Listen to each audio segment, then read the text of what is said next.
Imagina esto. Eres un genetista. Tienes delante los datos de 20.000 genes, pero de solo 100 pacientes. O no sé, eres analista financiero. Tienes que modelar el riesgo de 5.000 activos con datos de los últimos 2 años.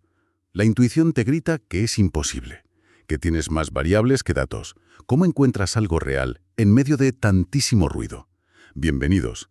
Hoy nos sumergimos en un trabajo que es, en esencia, una brújula matemática para navegar por esos escenarios de alta dimensión, donde el número de variables supera con creces al de observaciones. Los materiales que tenemos delante son del artículo Aproximaciones Gaussianas y Multiplayer Bootstrap. Bueno, el título es larguísimo. De Chernosukov, Cheteverikov y Kato. La misión es entender cómo nos dan herramientas para decidir cuándo los métodos de toda la vida simplemente no funcionan. Exacto. Y que nadie se asuste por el título, que es verdad que impone. Es un texto denso, pero el problema que ataca es cada vez más común. El mundo genera datos a una velocidad de vértigo, pero nuestra capacidad para recoger muestras, ya sean pacientes o datos económicos, no crece al mismo ritmo.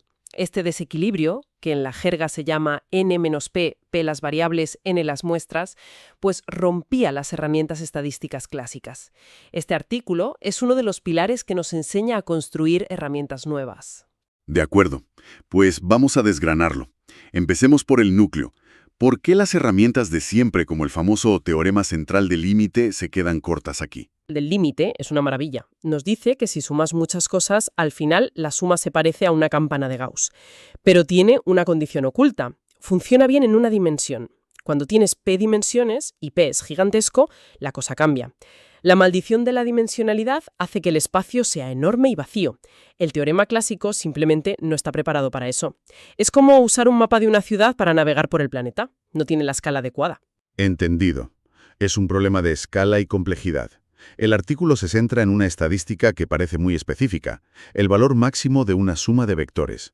¿Por qué el máximo? ¿Qué tiene de especial? Porque el máximo es un detector de señales extremas. Piensa en el ejemplo genético. Si analizas 20.000 genes, no te interesa el comportamiento promedio. Te interesa el gen con la correlación máxima. El candidato más prometedor, ¿no? En finanzas te preocupa el activo con la máxima caída. El máximo es donde está la acción. Y los autores se centran en la distribución de este valor al que llaman T0. Y aquí proponen su solución, que yo antes describía como elegantísima. Aproximar la distribución de este T0 del mundo real con la de un análogo gaussiano, Z0. Suena casi demasiado bueno para ser verdad. ¿Cómo es posible que una campana de Gauss, que es simple, pueda imitar un sistema tan caótico? Bueno, demasiado bueno es una buena forma de verlo, porque esa elegancia tiene un precio.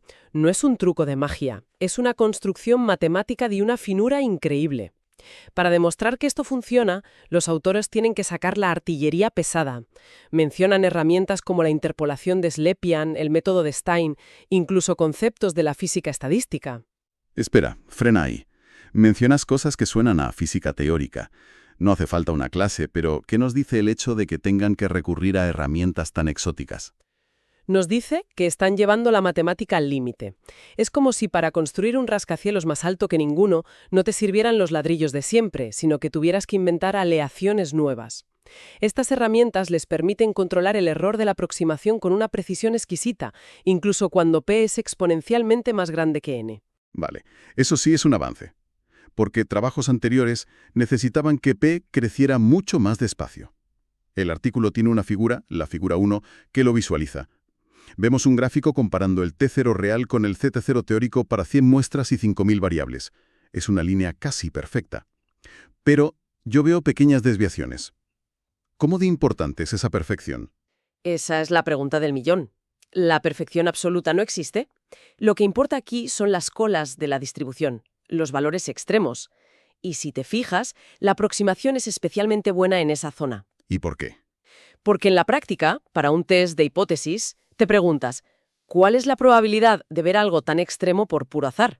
Necesitas entender muy bien las colas. Esas desviaciones en el centro son menos relevantes.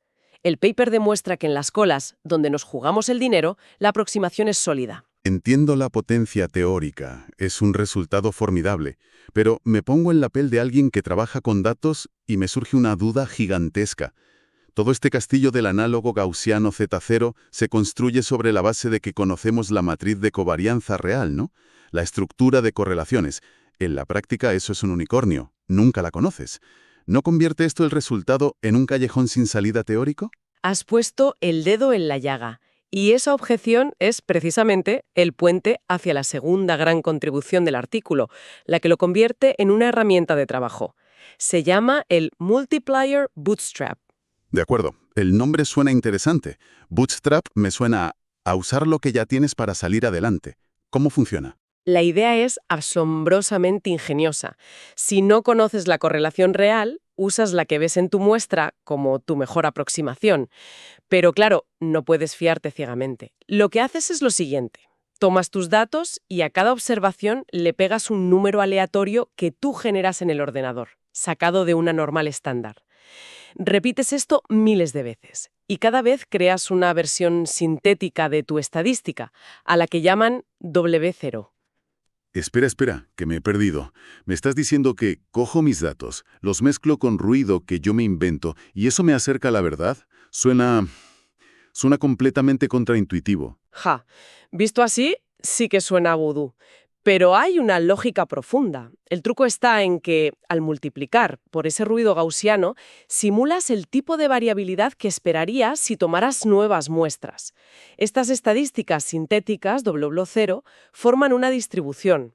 Y lo que el artículo demuestra es que esta distribución que creas en tu ordenador es una imitación fantástica de la distribución del análogo gaussiano Z0, que a su vez imita a tu T0 original. Es una forma de usar tus datos para generar mundos posibles que te permiten calibrar tus decisiones. Vale, ahora lo veo. No es añadir ruido por añadir, es usar un tipo de ruido muy específico para simular la incertidumbre. Es una herramienta autocontenida, pero me imagino que tendrá sus condiciones, ¿no? ¿Cuándo podría fallar este bootstrap? Por supuesto. Nada es gratis en estadística. La validez de todo esto depende de una cosa: que la matriz de covarianza de tu muestra no sea una caricatura de la real. El artículo define la diferencia máxima entre ambas como delta. Si delta es suficientemente pequeña y tiende a cero a medida que tienes más datos, el método funciona. Y ahí es donde aparecen esas fórmulas que parecen una contraseña, como log P 7n tendiendo a cero. ¿Podrías traducirnos eso a un lenguaje más humano? Piénsalo como un límite de velocidad. Te dice que puede ser mucho mayor que n, incluso exponencialmente mayor, pero no te puedes pasar. El logaritmo de p tiene que crecer despacio en comparación con n. Esto se cumple, por ejemplo, en problemas genéticos donde se cree que aunque hay miles de genes, la estructura de correlación es rala o dispersa. No se cumpliría si todas las variables estuvieran fuertemente correlacionadas entre sí de una forma muy compleja. No es magia, es una herramienta de precisión para ciertos problemas. De acuerdo. Creo que tenemos las piezas. Una teoría potente y una herramienta práctica que la hace funcionar. Ahora llevémoslo al terreno de juego. Mencionan una aplicación al Danzig Selector. Sí, y es una aplicación fantástica. El Danzig Selector es un método de regresión, pero diseñado para el escenario PN. La idea clave es la escasez o sparsity. ¿Qué sparsity? Es la suposición de que en ese mar de miles de factores, en realidad solo un puñado de ellos son los que de verdad importan. Exactamente, esa es la idea. El problema es que no sabes cuáles son. El Danzig Selector los encuentra. Ahora bien, los trabajos originales que lo propusieron, pues se basaban en una suposición muy restrictiva. A ver. Asumían que los errores del modelo, lo que no puedes predecir, seguían una distribución gaussiana perfecta. Lo que en el mundo real ocurre casi nunca. Prácticamente nunca. Y aquí es donde este trabajo entra como un elefante en una cacharrería en el buen sentido. Demuestran que gracias a su andamiaje, las conclusiones del Danzig Selector siguen siendo válidas incluso si los errores no son gaussianos.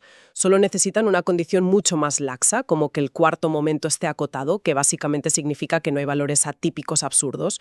Saca el método del laboratorio y lo deja listo para el mundo real. O sea, lo hace más robusto.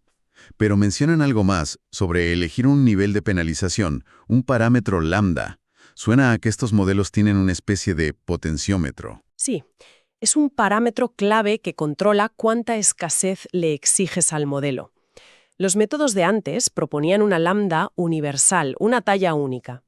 Lo que este paper permite es usar su teoría para elegir una lambda adaptada a la estructura de tus datos. Es la diferencia entre un traje de confección y uno de sastre. El resultado es un modelo que se ajusta mejor. Es una mejora muy concreta. También hablan de otra aplicación, los test de hipótesis múltiples. Pongamos un ejemplo.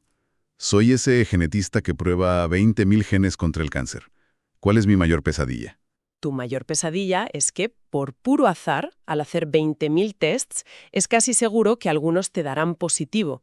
Tu pesadilla es publicar un artículo anunciando el descubrimiento de un gen del cáncer, que en realidad es solo una racha de suerte, un falso positivo. Y que otros laboratorios pierdan años y millones intentando replicar algo que era una ilusión. Exacto.